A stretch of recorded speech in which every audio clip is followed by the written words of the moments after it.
Photosynthesis, the source of life.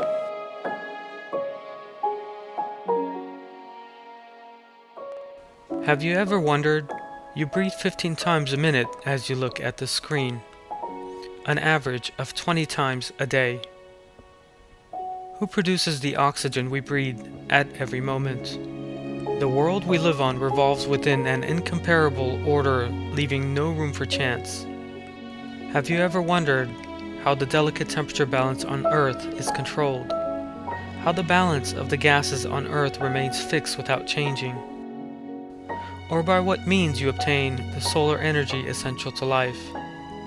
Did you know that it is plants that work to provide all these things for you without ever making a mistake?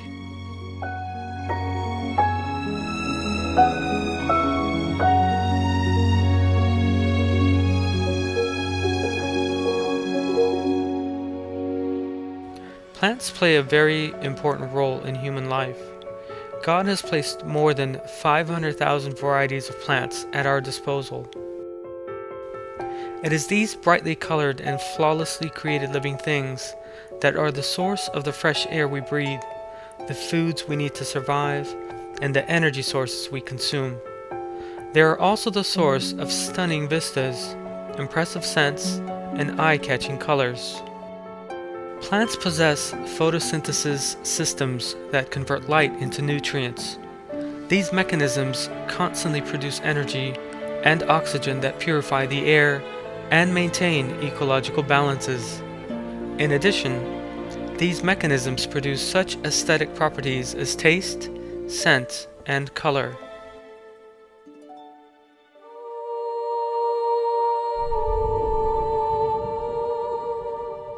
Together with these features, plants are very special living things that reveal the infinite knowledge and artistry of God, our Creator, and exhibit His affection and compassion for human beings. Everyone capable of using the intelligence and the understanding bestowed by God can see the miracles He displays before us everywhere He looks. We, therefore, need to look at them through the eyes of reason and of wisdom. God reveals the proofs of creation in plants in a verse. I seek refuge in Allah from the accursed Satan. It is He who sends down water from the sky, from which we bring forth growth of every kind. And from that we bring forth the green shoots, and from them we bring forth close-packed seeds, and from the spades of the date palms date clusters hanging down, and gardens of grapes and olives and pomegranates, both similar and dissimilar. Look at their fruits as they bear fruit and ripen. There are signs in that for people who believe.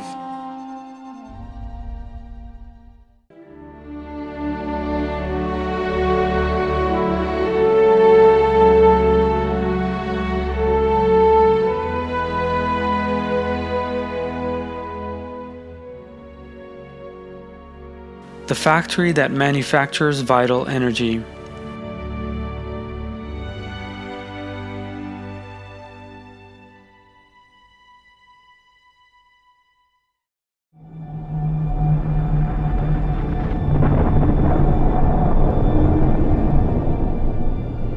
The power of the sun, which meets the energy needs of all living things on Earth, is nearly 10,000 times greater than all the energy that all the billions of people in the world will need throughout a single day. Developed countries spend billions of dollars researching how to collect and store this free energy from the sun. An astonishing fact emerged as a result of this research. Plants store solar energy, and this system works in a perfect manner. The name of this system is photosynthesis. Plants carry out photosynthesis through the solar cells in their structure. These cells convert solar energy into chemical energy, thus producing carbohydrates, the basic food source of all life. Carbohydrates are fundamental sources of food that either directly or indirectly meets the energy requirements of all living things. There is no need to eat plants to obtain this energy. Since animals eat plants, human beings can obtain that same energy through consuming animal products.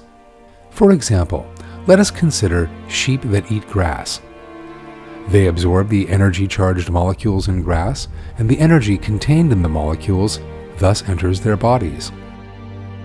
Human beings then take this energy, which reaches plants from the sun and from there enters animals, and use it in their own bodies. As we have seen, by whatever means they obtain it, all living things have to use the energy provided by solar energy by way of photosynthesis. Through photosynthesis, plants supply us not only with nutrients, but also with a large part of the substances we use for fuel in our daily lives. Fuels such as petrol, coal, and natural gas, for instance, are sources of energy in which solar energy was once stored through photosynthesis. The same applies to the wood we burn as kindling. Just in terms of this substance, it is clear how photosynthesis is vitally important. Understanding photosynthesis and the mechanisms involved in it is also very important for scientists.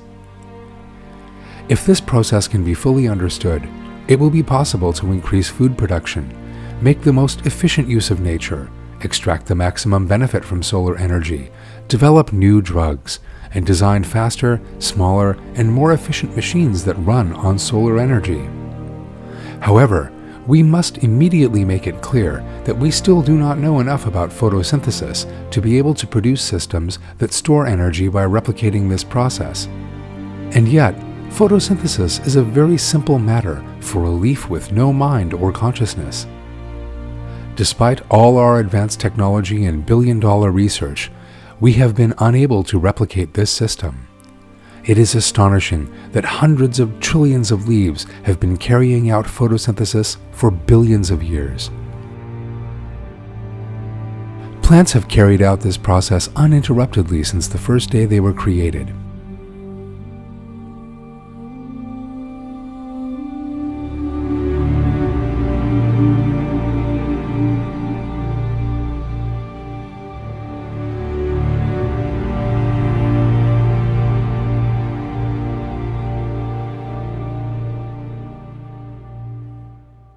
This means that everywhere which has vegetation has a factory that uses solar energy to produce sugar from carbon dioxide and water.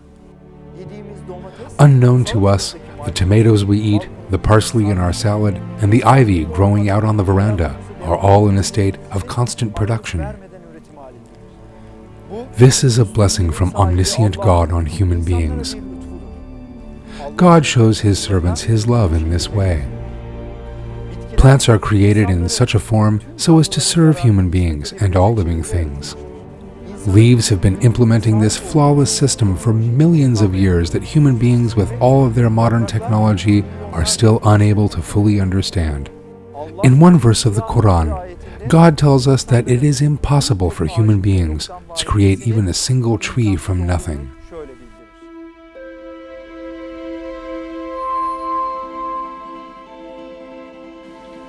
He who created the heavens and the earth and sends down water for you from the sky by which we make luxuriant gardens grow. You could never make their trees grow.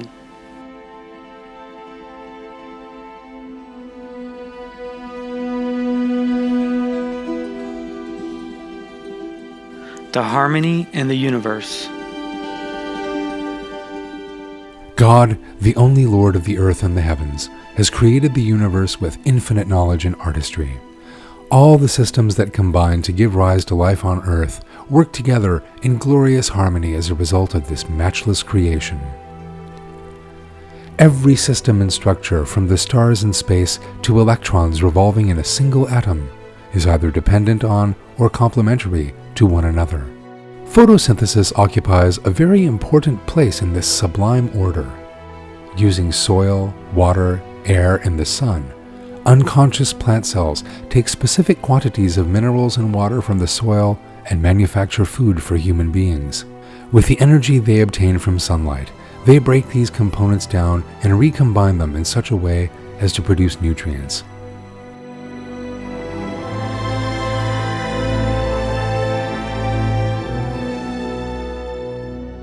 There is intelligence, consciousness, and order in every single phase of this process, summarized here in the very briefest of terms.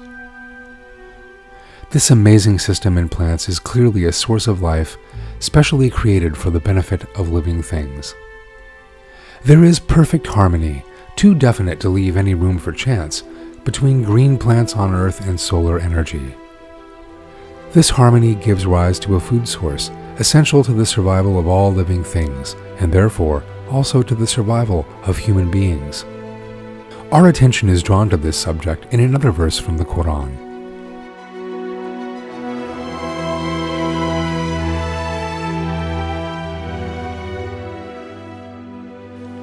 Say, who provides for you from the heavens and earth? Say, God, it is certain that one or the other of us, either we or you, is following guidance, or else clearly astray.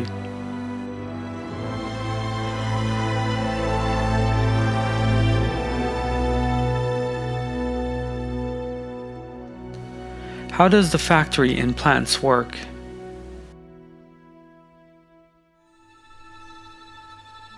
Let us examine a single leaf we pluck from a branch under a powerful microscope. That examination will reveal God's flawless creative artistry in all its glory. The structures inside a single leaf can be compared to the tools we use in our daily lives. When we magnify the details of the leaf still further, we encounter an automated food factory with pipes in a constant state of activity, chambers constructed for particular processes, and workers running about non-stop. A pipeline that spreads over the whole plant like a net allows raw materials to reach the production units and allows the product emerging from the production units to reach the plant tissues. As this pipeline raises the water obtained by the plant, it also transfers the sap produced in the leaves to internal regions for the nourishment of the whole tree. All the channels not only carry vitally important fluids, but also serve as a skeleton for the tree and the leaf. This is a marvel of creation, since this cannot even be seen in structures erected by human beings, who use load-bearing elements such as columns, beams, and the like, and are then built separately from the building's water facilities. These two needs in plants are met together. Every plant leaf is therefore a marvelous structure. If any leaf, just a few millimeters thick, were to be enlarged to the size of a factory so that we could wander around inside it, we would be amazed at what we saw. Let us take a small parsley leaf as an example. We would see a highly developed pipeline extending to every part and more than 20 facilities that produce and store chemical substances. We would also encounter energy plants that ceaselessly convert solar energy into sugar, solar panels that initiate this process, and ventilation centers that we come across at every point. In addition, we would see a very powerful security and communications system and a giant chemical facility, the roles of many parts of which are still a mystery even to scientists. What is so evident at first sight is that this system, the workers in it, and all the materials and products used by it are the work of a very superior mind and knowledge.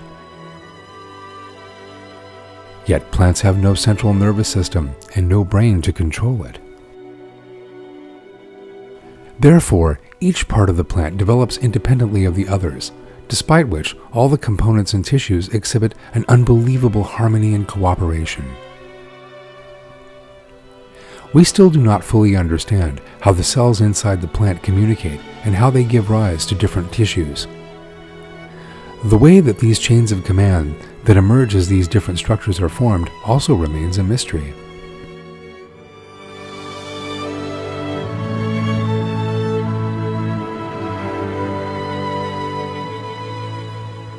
The fine details in the factory.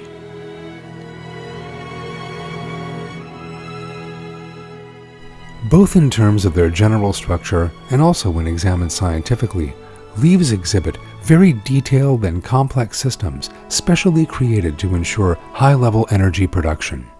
In order to produce energy, the plant has to obtain heat and carbon dioxide from the outside world.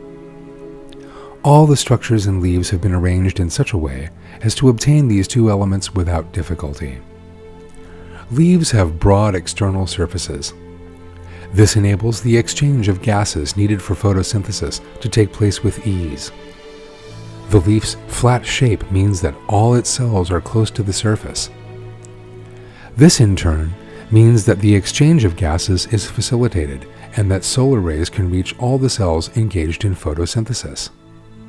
If, instead of a flat and thin structure, leaves came in any other geometric shape, or else had a meaningless and haphazard form, then photosynthesis could only take place in those regions in direct contact with the sun. This would mean that plants would be unable to produce sufficient energy and oxygen. One of the major consequences of this would be a lack of energy on Earth.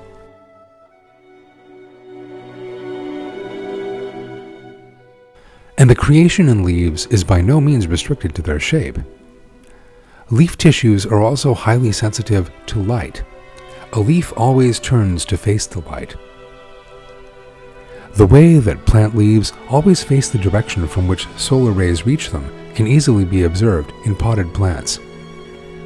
Leaves are plants' nuclear energy production facilities and are factories that produce nutrients, and yet are also laboratories in which crucial reactions take place. The greater the surface of the leaf, the greater its ability to work. For example, plants with broad leaves tend to grow in dense tropical rainforests. There are very important reasons for this. It is very difficult for sunlight to reach everywhere in equal quantities in tropical rainforests made up of densely packed trees.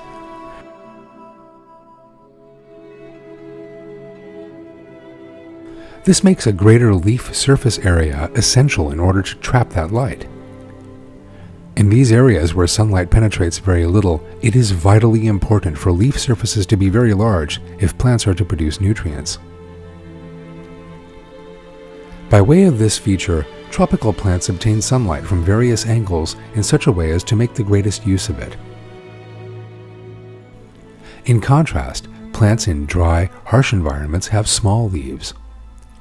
That is because, under such climatic conditions, the main disadvantage facing plants is water loss, and as leaf surface area increases, so does evaporation, and thus water loss. For that reason, the light-trapping leaf surface has been created in such a way as to behave economically to best conserve water. Leaf restriction reaches the highest level in desert environments. Cacti, for example, have thorns instead of leaves. In these plants, photosynthesis is carried out in the fleshy body. The trunk is also where water is stored. However, this by itself is not enough to control water loss. No matter how small a plant's leaves may be, water will still continue to be lost through its pores. A mechanism to balance evaporation is therefore essential. Plants possess a means of regulating excess evaporation, which they do by means of controlling the apertures of their pores, expanding or contracting them. Trapping the light necessary for photosynthesis is not the only function performed by leaves. The way they also trap carbon dioxide in the air and transmit this to where photosynthesis is made is equally important.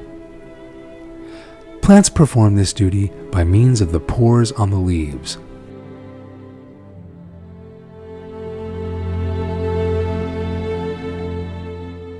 Pores, a flawless creation.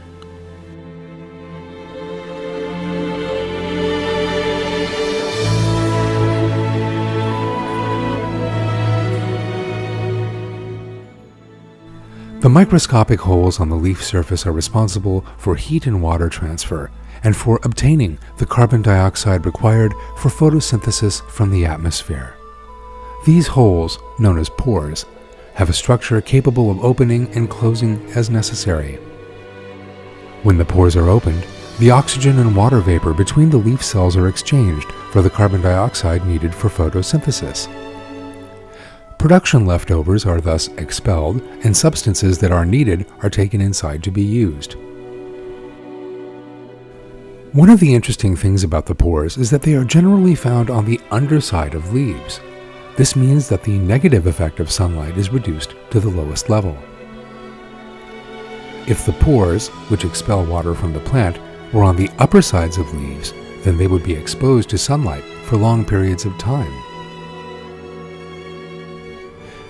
In that event, if the plant didn't die from the heat, the pores in its bodies would constantly give off water, meaning that the plant would die from excessive water loss instead. This special structure in the pores prevents the plant from being harmed by water loss. There is also a very fine detail in the structure of these pores, which have been specially arranged in the light of all the relevant factors in the external environment. We know that the external environment is constantly changing: humidity levels, temperature, gas levels, air pollution, etc. The structure of the pores in the leaves is such as to be able to adapt to all these variables. This can be illustrated by means of an example.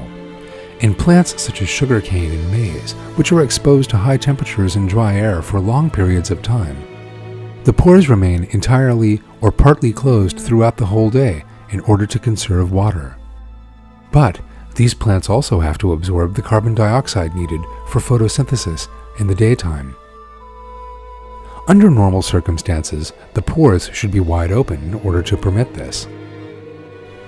However, this is impossible, because in that case, the plant would constantly lose water due to the fact that its pores were open and it would soon die. This means that the pores have to remain closed. But this difficulty has been overcome. Plants, such as sugarcane and maize, that live in hot regions, use chemical pumps in order to be able to absorb carbon dioxide into their leaves, even if their pores are closed. If these chemical pumps were unable to function for a while, the plant would be unable to manufacture nutrients, since photosynthesis could not be performed, and it would therefore die. This shows the impossibility of these complex pumps in the leaves gradually coming into being by chance. Like all the others, this system in plants can only function when all of its components are fully present. Therefore, it is impossible for the pores in plants to have evolved by chance. These pores, with their very special structure, have been created by God in such a way as to fulfill the most delicate task.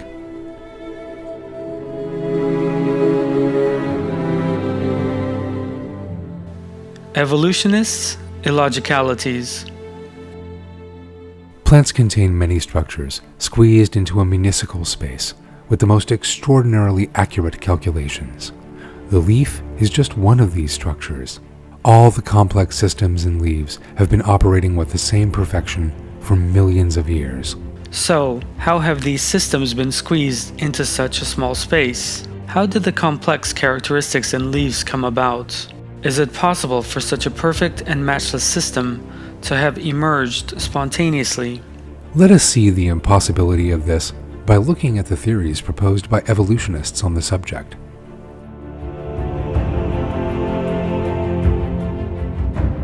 One of the theories concerning the emergence of leaves put forward by evolutionists is the telome theory. According to this theory, leaves were developed as the separate branches of supposed primitive veined plants fused and flattened out. However, the extraordinarily complex system in just one of the trillions of leaves on Earth is enough to prove the illogical nature of this claim. Furthermore, this theory is so groundless that it can be demolished by just one or two questions.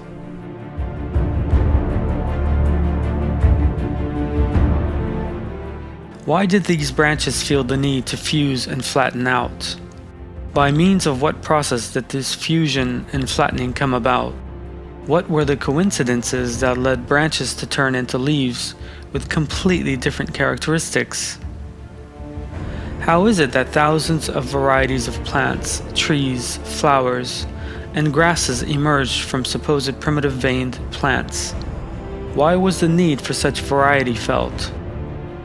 How were these simple veined plants able to come into being out of nothing? To date, No evolutionist has been able to give a logical and a scientific answer to any one of these questions, and it is, of course, impossible for them to do so. Only the truth, therefore, remains.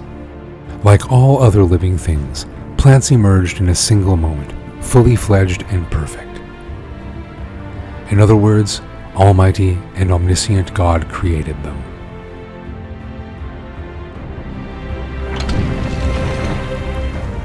Fossils refute evolutionists' claims.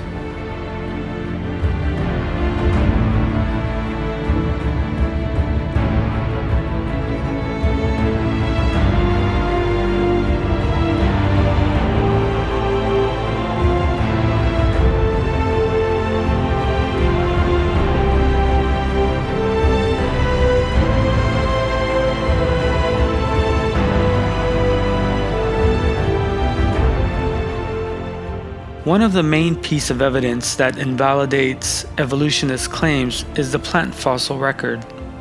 As we know, fossils are one of the most important scientific findings concerning the history of life.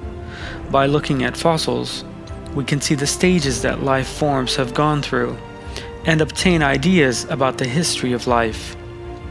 There are 600 million fossils today. A great many of these fossils belong to plants. And when we examine these fossils, an absolute truth emerges.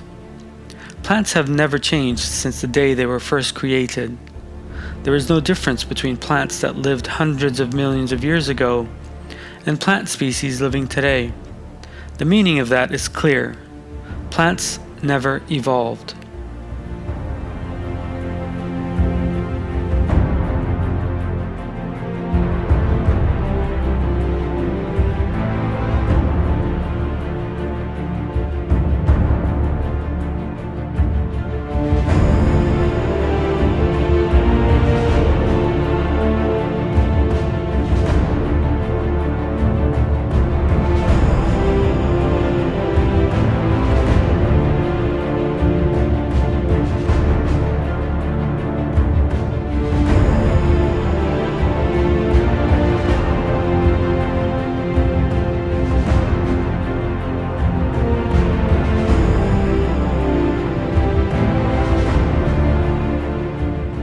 A call to reason.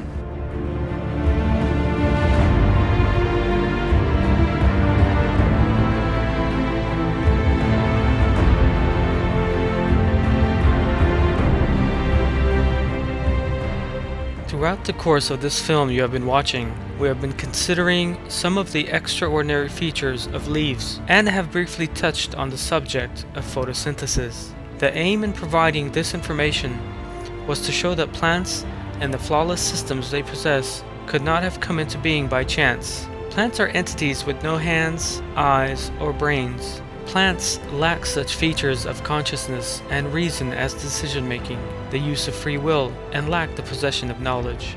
Yet, as we have seen in what we have described so far, the characteristics of plants and the function they perform require enormous intelligence and consciousness.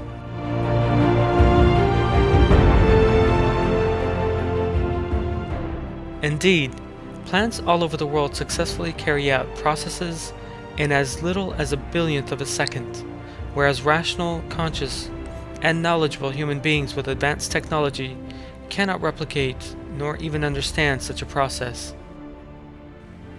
Of course, plants have been behaving under the inspiration of omniscient God, our Creator, ever since they were first created. Every plant cell, and even every atom, is told what to do moment by moment. This fact is made clear in a verse from the Quran.